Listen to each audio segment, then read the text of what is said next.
আসসালামু আলাইকুম। আজকে আমরা কথা বলবো যে বাংলা ভাষা কি সংস্কৃত ভাষা থেকে সৃষ্টি কিনা এই বিষয় নিয়ে কথা বলবো।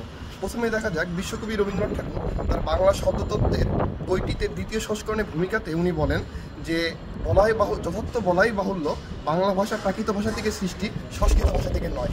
এবং পরবর্তীতে ডক্টর মোহাম্মদ শহীদুল্লাহ বাংলা ভাষার ইতিবৃত্তি একটি বই লিখেছেন শুধু বাংলা ভাষার উপরে। তিনি এই বইয়ে দ্বিতীয় পরিচ্ছদের 27 নম্বর পৃষ্ঠায় বলেন, এমন কেউ বলিতে পারিবে না যে বাংলা ভাষা আপনার সংস্কৃত ভাষা থেকে সৃষ্টি। আসলে সংস্কৃত ভাষা ছিল আপনার বাংলা ভাষার, অর্থাৎ বাংলা ভাষার সৃষ্টি হয়েছে আপনার অপভ্রংশের মাধ্যমে, যার আদিরূপ ছিল আদিম প্রাকৃত।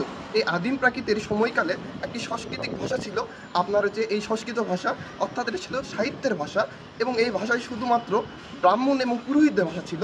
কিন্তু সাধারণ জনগণ যে ভাষায় কথা বলতো সেটা ছিল আদিম ভাষা, অর্থাৎ এই আদিম প্রাকৃত ভাষা।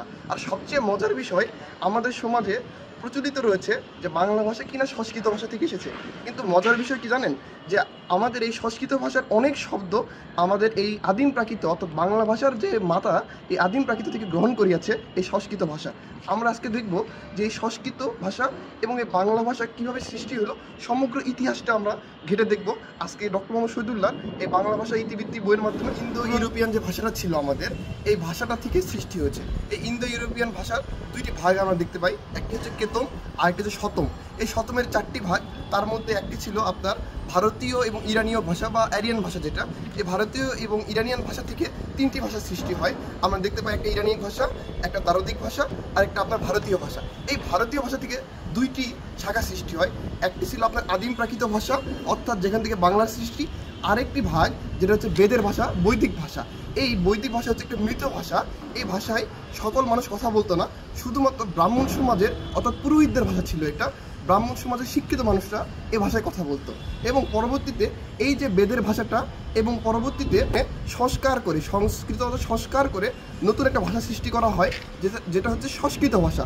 অর্থাৎ এটা একটা মৃত ভাষা, আদিম প্রাকৃত, পুরো সমগ্র ভারতবর্ষের মানুষদের কাছে এটা মিলেমিশে একাকার হয়ে এটা পরবর্তীতে প্রচুর পরিমাণ আমরা পরিবর্তিত এবং পরিমার্জিত হয়ে পরবর্তীতে আমরা দেখতে পাই এই আদিম প্রাকৃত থেকে বিভিন্ন ধরনের প্রাচীন প্রাকৃত, মধ্য প্রাকৃত, তারপরে গৌর প্রাকৃত, গৌর অপভ্রংশ, এমন করে করে অনেক পরে এসে আমরা পরবর্তীতে বাংলা ভাষার সৃষ্টি হয়।